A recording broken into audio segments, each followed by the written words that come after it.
Breaking news మరి కాసేపట్లో ED విచారణకు కేటీఆర్ హాజరు కాబోతున్నారు. ఫార్ములా ఈ కార్ రేస్ కేసులో హాజరు కావాలని ఈడీ రెండోసారి నోటీసులు జారీ చేసింది. ఏసీబీ ఎఫ్ఐఆర్ ఆధారంగా ఈడీ ఈసీఐఆర్ ను నమోదు చేసింది.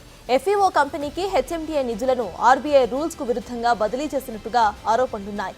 ఈ కేసులో A1 గా కేటీఆర్, A2 గా ఐఏఎస్ అరవింద్ కుమార్, A3 గా హెచ్ఎండిఏ మాజీ చీఫ్ ఇంజనీర్ బిఎల్ఎన్ రెడ్డిలు ఉన్నారు. వారిద్దరి స్టేట్మెంట్స్ ఆధారంగా కేటీఆర్ ను విచారించబోతున్నారు.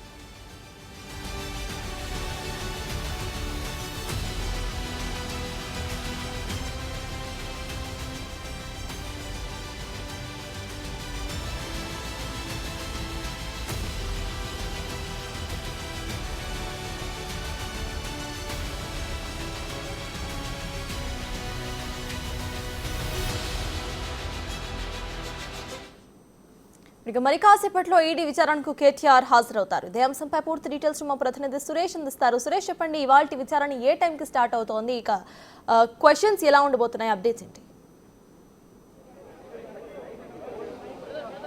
మరి కాసేపట్లోనే ఈడీ విచారణకు కేటీఆర్ రాబోతున్నారు. పోలీసులు కూడా ఇక్కడ ఈడీ ఆఫీస్ వద్ద భారీ భద్రతను ఏర్పాటు చేయడం జరిగింది. ఆయన గచ్చిబౌలి నుంచి బయలుదేరినట్టుగా చెప్తున్నారు. మరి ఒక 20 నిమిషాల్లోనే కేటీఆర్ ఈడీ కార్యాలయానికి రాబోతున్నారు. ఇక్కడ భారీ భద్రతను కూడా ఏర్పాటు చేయడం జరిగింది. అయితే ఈ నెల 7న కేటీఆర్ని మొదటగా రావాలని చెప్పేసి నోటీసు జారీ చేసింది. కానీ ఆ రోజు కోర్టు తీర్పును ఉన్న నేపథ్యంలో ఆయన మరో డేట్ ఇవ్వాలని చెప్పేసి ఈడీకి రిక్వెస్ట్ చేయడంతో ఈ రోజు రావాలని చెప్పేసి కూడా రెండో నోటీసు ఇవ్వడం జరిగింది. మరికొద్దిసేపట్లోనే ఈడీ విచారణకు రాబోతున్నాడు. అయితే కేటీఆర్కి సంబంధించి ఆయన పాత్ర ఇందులో చాలా కీలకంగా ఉంది. ఆయన ఆదేశాల మేరకే డబ్బులు విదేశీ కంపెనీకి బదిలీ చేసినట్టుగా ఐఏఎస్ అరవింద్ కుమార్, అదేవిధంగా బిఎల్ఎన్ రెడ్డి కూడా స్టేట్మెంట్ ఇవ్వడం జరిగింది. ఆ స్టేట్మెంట్ ఆధారంగానే పోలీసులు కేసు నమోదు చేయడం జరిగింది. ఏసీబీ కేసు నమోదు చేసింది. ఇప్పుడు ఈడీ కూడా ఏసీబీ ఎఫ్ఐఆర్ ఆధారంగా కేసు నమోదు చేసి దర్యాప్తు చేయడం జరుగుతుంది. ప్రస్తుతం ఇద్దరి స్టేట్మెంట్ కూడా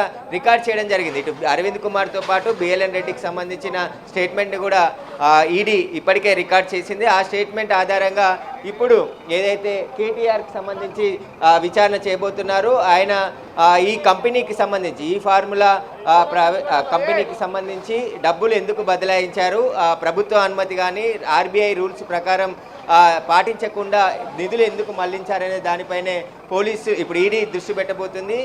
ఇప్పటికే అరవింద్ కుమార్ నుంచి చాలా కీలకమైన సమాచారం ఈడీ సేకరించడం జరిగింది. ఆయన ఇచ్చిన స్టేట్మెంట్ ఆధారంగా కేటీఆర్ని ఇప్పుడు విచారించబోతున్నారు. అయితే ఈ ఫార్ములాకు సంబంధించి విదేశీ కంపెనీ అయినటువంటి ఫార్ములా రేస్ ఈ కంపెనీకి సంబంధించి డబ్బులు బదిలీ చేశారు. అందులో ఎవరెవరి పాత్ర ఉందనే దానిపై ఈడీ ఇప్పటికే సమాచారం సేకరించడం జరిగింది. ఆధారాలు కూడా పూర్తి స్థాయిలో సేకరించారు. అయితే ఈడీ ఇప్పటికే బ్యాంకుకు సంబంధించి ఏదైతే హెచ్ఎండిఏకి సంబంధించిన బ్యాంక్ ఖాతా ఉందో దానికి సంబంధించి కూడా బ్యాంక్ అధికారుల స్టేట్మెంట్ కూడా రికార్డ్ చేయడం జరిగింది. వారికి నోటీసులు ఇచ్చి ఈ లావాదేవీలకు సంబంధించి పూర్తి ఆధారాలు అందించాలని చెప్పేసి కూడా వారి స్టేట్మెంట్ కూడా రికార్డ్ చేశారు. అయితే అంతిమంగా మనీ లాండరింగ్ జరిగి ఉంటే ఖచ్చితంగా దీంట్లో కేటీఆర్ ఇచ్చే సమాచారంతో ఈడీ అధికారులు ముందుకెళ్లే అవకాశం ఉంది. ఎందుకంటే మనీ లాండరింగ్ చివరిగా లబ్ధి పొందింది ఎవరు అనే దానిపై ఇప్పుడు ఈడీ ఫోకస్ పెట్టింది. ఎందుకంటే హెచ్ఎండిఏకి సంబంధించిన నిధులు రిజర్వ్ బ్యాంక్ అనుమతి లేకుండా బదిలీ చేయడం వల్ల ఇన్కమ్ ట్యాక్స్ కట్టాల్సి వచ్చింది 8 కోట్లు అని చెప్పేసి కూడా గుర్తించారు. కాబట్టి ఇప్పుడు ఈడీ దర్యాప్తులో చాలా కీలకమైన అంశాలు వెలుగులోకి వచ్చే అవకాశం ఉంది. ఇప్పటికే కేటీఆర్ దీంట్లో ఎవరికి లాభం జరగలేదు, అవినీతి జరగలేదు అంటూ కూడా ఆయన చెప్పడం జరిగింది. ఇటు హైకోర్టుకు ఏసీబీ నమోదు చేసిన క్వాష్ పిటిషన్ కొట్టివేయాలని చెప్పేసి కూడా వెళ్ళడం జరిగింది. ఆ తర్వాత మళ్ళీ ఏదైతే సుప్రీంకోర్టుకు కూడా వెళ్ళాడు, సుప్రీంకోర్టులో కూడా కేసు విత్డ్రా చేసుకున్నారు. కాబట్టి దీనికి సంబంధించి ఇప్పుడు ఏదైతే ఈడీ అధికారులు కేటీఆర్ని ఈరోజు సుదీర్ఘంగా విచారించే అవకాశం కనబడుతుంది. ఈరోజు మొత్తం ఆయన సాయంత్రం వరకు కూడా విచారణ కొనసాగే అవకాశం కనబడుతుంది. పోలీసులు కూడా ఇక్కడ భారీ భద్రతను ఏర్పాటు చేశారు. ఎందుకంటే కేటీఆర్ వచ్చే సమయంలో కార్యకర్తలు పెద్ద ఎత్తున కూడా ఇక్కడికి చేరుకునే అవకాశం ఉంటుంది. కాబట్టి అందులో భాగంగా ఇక్కడ పోలీసులు అయితే భారీ భద్రతను ఏర్పాటు చేయడం జరిగింది. ప్రస్తుతం ఇంటి నుంచి ఆయన బయలుదేరడం జరిగింది. మరికొద్దిసేపట్లోనే ఈడీ కార్యాలయానికి ఆయన రాబోతున్నాడు. వచ్చిన తర్వాత ఇక్కడ విచారిస్తారు. కాబట్టి ఖచ్చితంగా దీనికి సంబంధించి ఈ ఫార్ములాకు సంబంధించిన కేసులో డబ్బులు బదలాయింపు చేయడం, అదేవిధంగా ఏకపక్షంగా నిర్ణయాలు తీసుకోవడం కాబట్టి దీనికి సంబంధించి ప్రస్తుతం అయితే ఈడీ విచారణ ఎదుర్కోబోతున్నారు. కాబట్టి ఎవరైతే ఇప్పటి వరకు కూడా ఖచ్చితంగా ఈడీ అనేక సమాచారం సేకరించడం జరిగింది. దీంట్లో ఎవరెవరి పాత్ర ఉంది, దీనికి సంబంధించి ఏసీబీ ఇప్పటివరకు సేకరించిన ఆధారాలతో పాటు మిగతా ఆధారాలను కూడా ఇప్పుడు కేటీఆర్ నుంచి రాబట్టే ప్రయత్నం చేశారు. ఎందుకంటే హెచ్ఎండిఏ అధికారుల నుంచి అక్కడ జరిగినటువంటి పూర్తి స్టేట్మెంట్కి సంబంధించిన ఆధారాలు, అదేవిధంగా డాక్యుమెంట్స్, కీలకమైన డాక్యుమెంట్స్ అన్నిటిని కూడా తీసుకోవడం జరిగింది. కాబట్టి ఇక్కడ పోలీసులు అయితే ఎవరిని రాకుండా ఇక్కడ భారీ భద్రతను ఏర్పాటు చేయడం జరిగింది. కేటీఆర్ మరికొద్ది సేపట్లోనే ఇక్కడికి వస్తుందనే సమాచారంతో పోలీసులు అయితే మొత్తం ఏర్పాట్లు చేసి ఇక్కడ భారీ గేట్లను కూడా వేయడం జరిగింది. ప్రస్తుతం ఇంకా మరికొద్ది సేపట్లోనే కేటీఆర్ ఈడీ కార్యాలయానికి చేరుకుంటారు. ఆ తర్వాత పూర్తిగా ఇక్కడ ఆయనకు సంబంధించిన స్టేట్మెంట్ని సాయంత్రం వరకు కూడా రికార్డ్ చేసే అవకాశం ఉంది. అందులో భాగంగానే మరికొద్ది సేపట్లోనే కేటీఆర్ ఇక్కడ రాబోతారు. అయితే ముఖ్యంగా ఈడీ ఏదైతే మనీ లాండరింగ్ సంబంధించి ఫోకస్ చేయబోతుంది, మనీ లాండరింగ్ సంబంధించి ఇందులో ఎక్కడ ఫెమా ఉల్లంఘనలు జరిగి నగదు చెల్లింపులు జరిగాయని చెప్పేసి కూడా అనుమానిస్తుంది. కాబట్టి దానికి సంబంధించే ఇప్పుడు ఈడీ ఫోకస్ చేయబోతుంది. మనీ లాండరింగ్లో ఎవరికి లబ్ధి చేకూరింది, ఎందుకంటే డబ్బులు బదలాయించారు కాబట్టి ఈ డబ్బులు అంతిమంగా ఎవరికి లబ్ధి చేకూరింది అనే దానిపై ఇప్పుడు ఈడీ ఫోకస్ చేయబోతుంది. ఈడీ ఇప్పటికే మున్సిపల్ అడ్మినిస్ట్రేషన్తో పాటు హెచ్ఎండిఏ అదేవిధంగా ఏసీబీ నుంచి అనేక ఆధారాలు సేకరించడం జరిగింది. అరవింద్ కుమార్, బిఎల్ఎన్ రెడ్డి నుంచి కూడా కొన్ని కీలకమైన డాక్యుమెంట్లను కూడా తీసుకోవడం జరిగింది. ఆ డాక్యుమెంట్లన్నిటిని కూడా కేటీఆర్ ముందు ఉంచి విచారించబోతున్నారు. అసలు ఈ ఫార్ములాకి సంబంధించి ఏం జరిగింది, అసలు అగ్రిమెంట్లు ఏ విధంగా చేసుకున్నారు, ముందుగా గ్రీన్కో కంపెనీ విత్డ్రా అయ్యింది. స్పాన్సర్షిప్గా వచ్చినటువంటి గ్రీన్కో కంపెనీలోనే చిన్న కంపెనీ విత్డ్రా కావడానికి గల కారణాలు ఏంటి, మళ్ళీ హెచ్ఎండిఏ నిధులే ఎందుకు చెల్లించారనే దానిపై కూడా ఇప్పుడు ఈడీ ఫోకస్ చేయబోతుంది. మనీ లాండరింగ్ ముఖ్యంగా ఇక్కడ ఈడీ ఆర్బీఐకి సంబంధించిన రూల్స్ ఎందుకు పాటించలేదనే దానిపైనే కేటీఆర్ని ప్రశ్నించనున్నారు. అందుకు ఇన్కమ్ ట్యాక్స్ కూడా హెచ్ఎండిఏ నుంచి 8 కోట్ల రూపాయలు అదనంగా చెల్లించారు. కాబట్టి ఈ డబ్బులన్నీ ఆ కంపెనీకే ఎందుకు చెల్లించాల్సి వచ్చిందనే దానిపై పూర్తిగా విచారించబోతున్నారు. ఎందుకు అసలు రూల్స్ పాటించలేదు అనే దానిపై కూడా ఈడీ ఫోకస్ చేయబోతుంది. అయితే సురేష్, మరి కాసేపట్లో ఆయన రాబోతున్నారు కాబట్టి ఇందాక మీరు చెప్పినట్టు ఆయనతో పాటు కార్యకర్తలు లేకపోతే ఇటు కేటీఆర్కు సంబంధించిన వర్గీయులు రావచ్చు, అక్కడ బందోబస్తు ఏ విధంగా ఏర్పాటు చేశారు? చూడొచ్చు మనం ఒకసారి పోలీస్ బందోబస్తు భారీగా ఇక్కడ ఏర్పాటు చేయడం జరిగింది. దీనికి సంబంధించి ఏదైతే పోలీసులు ఇటువైపు ఎవరిని కూడా రాకుండా దాదాపు 100 మీటర్ల దూరం నుంచే బందోబస్తు ఏర్పాటు చేశారు. ఇక్కడ పోలీస్ మనం చూడొచ్చు, ఇది నాంపల్లిలోని బషీర్బాగ్కు వెళ్ళే కార్యాలయం, ఇక్కడ నుంచి ఆయన వస్తున్నాడు కాబట్టి ఖచ్చితంగా ఇటువైపు రోడ్డు కూడా క్లోజ్ చేశారు. ఓన్లీ కేటీఆర్ మళ్ళీ లోపలికి వెళ్ళినంత వరకు ఈ రోడ్లో నుంచి ఎవరిని అనుమతించమని చెప్పేసి కూడా పోలీసులు చెప్తున్నారు. కాబట్టి భారీ భద్రతను అయితే ఏర్పాటు చేయడం జరిగింది. మరికొద్ది సేపట్లోనే కేటీఆర్ ఇక్కడికి రాబోతున్నాడు. ఇక్కడి నుంచి లోపలికి వెళ్ళిన తర్వాత మళ్ళీ రోడ్ ఓపెన్ చేసే విధంగా పోలీసులు చర్యలు తీసుకున్నారు. మనం చూడొచ్చు, ఈడీ కార్యాలయం ముందా భారీ భద్రతను ఏర్పాటు చేశారు. ఇటు ఎవరు కూడా బయట వ్యక్తులు ఇటువైపు రాకుండా బందోబస్తు ఏర్పాటు చేయడం జరిగింది. మరికొద్ది సేపట్లోనే కేటీఆర్ ఇక్కడికి చేరుకుంటారు. చేరుకున్న తర్వాత ఆయనని సుదీర్ఘంగా విచారణ చేసే అవకాశం ఉంది. సాయంత్రం వరకే కూడా ఆయన విచారించి ఈ కేసుకు సంబంధించిన పలు ప్రశ్నలు ప్రశ్నించే అవకాశం కనబడుతుంది. ఈడీ అధికారులు ఇప్పటికే అన్ని ఆధారాలు సేకరించి సిద్ధం చేసుకున్నారు కాబట్టి వాటికి సంబంధించి పూర్తి దర్యాప్తు అయితే చేయబోతున్నారు. ఇప్పటికే ఏదైతే మున్సిపల్ అడ్మినిస్ట్రేషన్ నిన్న ఐఏఎస్ అరవింద్ కుమార్ని కూడా మరొకసారి పిలిచి విచారణకు కొన్ని డాక్యుమెంట్లను కూడా ఈడీ అధికారులు తీసుకున్నారని తెలుస్తుంది. ఎందుకంటే ఆయన విచారణకు ఈరోజు వస్తున్నాడు కాబట్టి విచారణకు సంబంధించిన మరికొన్ని ఆధారాలని ఈడీ ఈరోజు సేకరించినట్టుగా తెలుస్తుంది. దీనికి సంబంధించి ఇప్పుడు ఈడీ ముందుకు వెళ్ళనుంది. ఎందుకంటే కేటీఆర్కి ఆయన స్వయంగా చెప్పడం జరిగింది. కాబట్టి దీంట్లో భాగంగానే ఏదైతే నిధులు బదలాయించారో ఫార్ములా కంపెనీకి నిధులు చెల్లింపులు జరిగాయో ఎందుకు రూల్స్ పాటించలేదు, ఆర్బీఐకి సంబంధించిన రూల్స్ ఎందుకు పాటించలేదు, అనుమతి ఎందుకు తీసుకోలేదు, వీటన్నిటికి సంబంధించి ఈడీ అధికారులు అయితే కేటీఆర్ని ప్రశ్నించే అవకాశం కనబడుతుంది. ముఖ్యంగా అరవింద్ కుమార్ ఇచ్చినటువంటి స్టేట్మెంట్ కూడా ఇందులో కీలకంగా ఉండబోతుంది. ఎందుకంటే అరవింద్ కుమార్ దాదాపు సుదీర్ఘంగా ఆయనను విచారించారు. ఈ కేసులో అనేక ఆధారాలు ఆయన నుండి సేకరించడం జరిగింది. Right Suresh, the same time ఇందాక స్టేట్మెంట్స్ ఆధారంగా కూడా క్వశ్చన్స్ అడుగుతారు కాబట్టి ఇటు మనం ప్రీవియస్లీ కూడా చూసాం, చాలా వరకు నాకు తెలీదు లేకపోతే దాని గురించి అసలు నాకు అవగాహన లేదు అనే ఆన్సర్స్ ఎక్కువగా వినిపిస్తూ ఉంటాయి. ఈసారి కేటీఆర్ సహకరించే అవకాశం ఉందనుకోవచ్చు ఇన్వెస్టిగేషన్కి.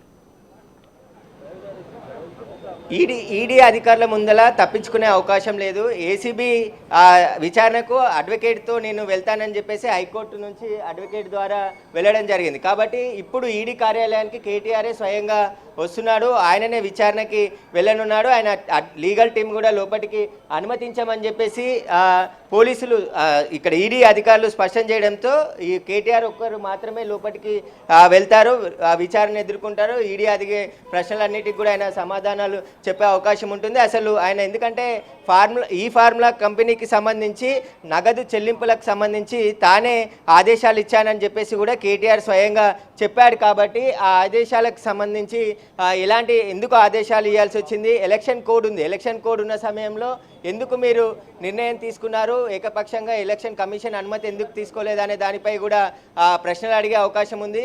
ఎలక్షన్ కోడ్ ఉన్నప్పుడు ఏకపక్షంగా నిర్ణయం తీసుకొని డబ్బులు ఎందుకు బదలాయించారు అనే దానిపై కూడా కేటీఆర్ని ప్రశ్నించే అవకాశం కనబడుతుంది. ముఖ్యంగా మనీ లాండరింగే ఈడీ విచారణ జరపబోతుంది. ఎందుకంటే ఈ ఫార్ములాకు సంబంధించి వెళ్ళిన డబ్బులు అంతిమంగా ఎవరికి వెళ్ళాయనే దానిపై కూడా ఈడీ ఫోకస్ చేయబోతుంది. దాంట్లో భాగంగానే ఈరోజు కేటీఆర్ని విచారించబోతున్నారు. అనేక విషయాలు ఇప్పటికే ఈడీ దగ్గర ఆధారాలు సేకరించింది కాబట్టి ఆ విషయాలపైనే ఇప్పుడు కేటీఆర్ని సుదీర్ఘంగా ప్రశ్నించే అవకాశం కనబడుతుంది. మరికొద్దిసేపట్లోనే కేటీఆర్ రాబోతున్నారు. కాబట్టి పోలీసులు ఇక్కడ అంతా ఎవరిని కూడా ముందు రోడ్డుపై ఉండకుండా బయటికి పంపించేసే ప్రయత్నం చేస్తున్నారు. ఖచ్చితంగా మరికొద్దిసేపట్లోనే కేటీఆర్ ఇక్కడికి రాబోతున్నారు. వచ్చిన తర్వాత సాయంత్రం వరకు కూడా ఆయన విచారణ కొనసాగబోతుంది. విచారణకు సంబంధించి ఆయన విచారణ ఎదుర్కోవాల్సి ఉంటుంది. ఖచ్చితంగా ఈడీ అడిగే ప్రతి ప్రశ్నకు కూడా ఆయన సమాధానం చెప్పాల్సి ఉంటుంది. ఎందుకంటే ఏసీబీ అధికారులు అడిగిన ప్రశ్నలే అడిగారని చెప్పేసి కూడా చెప్పడం జరిగింది. కాబట్టి ఇప్పుడు ఈడీకి సంబంధించి ఖచ్చితంగా ఆయనకి ఏవైతే ఆధారాలు ఉన్నాయో ఈడీ దగ్గర వాటన్నిటిని కూడా కేటీఆర్ ముందుంచి ప్రశ్నల వర్షం కురిపించే అవకాశం ఉంది. సుదీర్ఘంగా విచారణ జరిగే అవకాశం కూడా కనబడుతుంది. ఎందుకంటే అరవింద్ కుమార్ని కూడా దాదాపు సాయంత్రం 7:30 వరకు కూడా విచారించడం జరిగింది. ఇప్పుడు బిఎల్ఎన్ రెడ్డిని కూడా సాయంత్రం 7:30 వరకు ఈడీ అధికారులు విచారించారు. కాబట్టి ఇప్పుడు కేటీఆర్ని కూడా సాయంత్రం 7 గంటల వరకు కూడా విచారించే అవకాశం కనబడుతుంది స్పష్టంగా.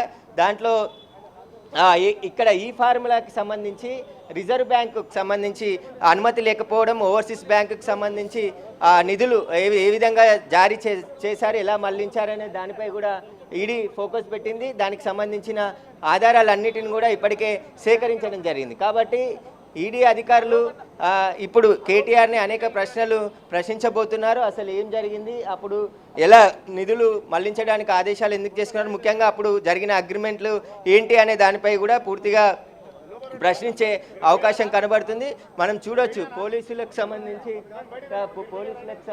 కూడా ఇదైతే ఇక్కడ భారీ భద్రతని ఏర్పాటు చేయడం జరిగింది. దాదాపు 300-400 మంది పోలీసులని మోహరించి ఇక్కడ భద్రతను ఏర్పాటు చేయడం జరిగింది. ఎందుకంటే మళ్ళీ మొన్న ఏసీబీ ఆఫీస్ దగ్గర జరిగిన ఘటనలు మళ్ళీ జరగకుండా చర్యల్లో భాగంగా పోలీసులు బందోబస్తు ఏర్పాటు చేయడం జరిగింది. విచారణ అనంతరం రోడ్ నెంబర్ 12లో కేటీఆర్ ర్యాలీగా పార్టీ ఆఫీస్కి వెళ్ళడం జరిగింది. వెళ్ళిన సమయంలో విపరీతంగా ట్రాఫిక్ జామ్ అయింది. బంజారాస్ పోలీస్ స్టేషన్లో కేసు కూడా నమోదైంది. కాబట్టి ఇప్పుడు ఎలాంటి ర్యాలీలు తీయడానికి అనుమతి లేదు. ఆయన వెంట ఒక వెహికల్ మాత్రమే అనుమతిస్తామని చెప్పేసి కూడా పోలీసులు చెప్పారు. కాబట్టి ఖచ్చితంగా ఇక్కడ ఈడీ కార్యాలయానికి కేటీఆర్ ఒక్కరే వస్తున్నారని చెప్పేసి కూడా చెప్తున్నారు. ఆయన వెనకాల కాన్వాయ్ కానీ కార్యకర్తలు కానీ వస్తే దాదాపు 200 మీటర్ల దూరంలోనే వారిని ఆపేస్తామని చెప్పేసి కూడా పోలీసులు చెప్పడం జరిగింది. మరికొద్ది సేపట్లోనే కేటీఆర్ ఈడీ కార్యాలయానికి రాబోతున్నాడు. ఈడీ కార్యాలయానికి వచ్చిన తర్వాత ఆయనని ఈడీ అధికారుల బృందం కూడా విచారించేందుకు సిద్ధంగా ఉన్నారు. ఇప్పటికే ఈడీ కార్యాలయానికి కూడా ఈడీ అధికారులు చేరుకోవడం జరిగింది. Right, thank you Suresh. అయితే మరి కాసేపట్లో ఈడీ విచారణకు కేటీఆర్ హాజరు కాబోతున్నారు. ఫార్ములా ఈ కార్ రేస్ కేసులో హాజరు కావాలని ఈడీ రెండోసారి నోటీసులను జారీ చేసింది. గతంలో మనం చూసాము ఇటు కేటీఆర్ తన లాయర్స్తోనే వెళ్తాను అంటూ హంగామా చేసిన విషయం అందరికీ తెలిసిందే. అయితే ఈసారి ఇటువంటి గేమ్ స్ట్రాటజీస్కి ఎటువంటి ఆస్కారం లేకుండా కోర్ట్ ఆర్డర్స్తో ప్రెజెంట్ ఈడీ విచారణకు తప్పనిసరిగా కేటీఆర్ హాజరు కావాల్సిన పరిస్థితి ఇక్కడ నెలకొంది. అయితే ఆల్రెడీ ఆయన ఈడీ విచారణకు స్టార్ట్ అయినట్టుగా తెలుస్తోంది. మరి కాసేపట్లో ఆయన ఆఫీస్కు చేరుకుంటారు. ఇక అక్కడ విచారణకు హాజరవుతారు. అయితే ఈ రోజు మొత్తం కూడా విచారణ జరిగే అవకాశం ఉంది. లంచ్ బ్రేక్ ఒక్కటే ఉండే అవకాశం ఉంది. మిగతా మొత్తం కూడా ఇవాళ విచారణ చేస్తారు. అసలు ఎన్ని క్వశ్చన్స్ అడుగుతారు, ఏ విధంగా ఇవాళ క్వశ్చన్స్ ఉంటాయనేది కూడా మనం వేచి చూడాలి. అయితే ఏసీబీ ఎఫ్ఐఆర్ ఆధారంగా ఈడీ ఈసీఐఆర్ను నమోదు చేసింది. ఎఫ్ఈఓ కంపెనీకి హెచ్ఎండిఏ నిధులను ఆర్బీఐ రూల్స్కు విరుద్ధంగా బదిలీ చేసినట్టుగా ఈ కేసులో ఆయనపై ఆరోపణలున్నాయి. ఈ కేసులో A1గా కేటీఆర్, A2గా ఐఏఎస్ అరవింద్ కుమార్, A3గా హెచ్ఎండిఏ మాజీ చీఫ్ ఇంజనీర్ బిఎల్ఎన్ రెడ్డిలు ఉన్నారు. వారిద్దరి స్టేట్మెంట్స్ ఆధారంగానే ఇవాళ కేటీఆర్ను విచారించబోతోంది ఈడీ అధికారులు. ప్రెసెంట్ మనం విజువల్స్ చూస్తున్నాము. బందోబస్తును కూడా భారీ సంఖ్యలో ఏర్పాటు చేస్తారు అక్కడ పోలీసులు. ఇటు కేటీఆర్తో పాటు వేరే ఎవరు కూడా రాకుండా, ఒకవేళ వేరే కాన్వాయిస్, వేరే కార్యకర్తలు ఎవరైనా వచ్చినా కూడా కొన్ని కిలోమీటర్ల ముందే వాళ్ళు ఆగిపోవాలి అన్నట్టుగా కూడా ఆర్డర్స్ అయితే పాస్ చేశారు. కాబట్టి ఈడీ విచారణకు కేవలం కేటీఆర్ మాత్రమే హాజరు కావాల్సి ఉంటుంది. ఈసారి గతంలో లాగా ఎటువంటి డ్రామాస్, స్ట్రాటజీస్ ప్లే చేసే అవకాశం అయితే లేదు. క్వశ్చన్స్కి మరి ఇటు కేటీఆర్ ఎటువంటి సమాధానం చెప్తారు, ఆయన సూటిగా సమాధానాలు చెప్తారా, లేకపోతే నాకు తెలీదు, దాంట్లో నాకు ప్రావీణ్యం లేదు, ఇటువంటి ఆన్సర్స్ చెప్తారా అనేది కూడా మనకి మరి కాసేపట్లో తెలిసిపోతుంది. అయితే గతంలో మనం చూసాము, అడిగిన క్వశ్చన్సే మళ్ళీ మళ్ళీ అడిగారు తప్ప ఇంకేం లేదు అంటూ కూడా కేటీఆర్ అటు విచారణకు హాజరై మీడియా ముఖంగా మాట్లాడిన సందర్భం మనం చూసాం. మరి ఇవాళ కేటీఆర్ ఏం మాట్లాడతారో కూడా వేచి చూడాలి. మరి కాసేపట్లో ఇటు ఈడీ విచారణకు కేటీఆర్ హాజరు కాబోతున్నారు.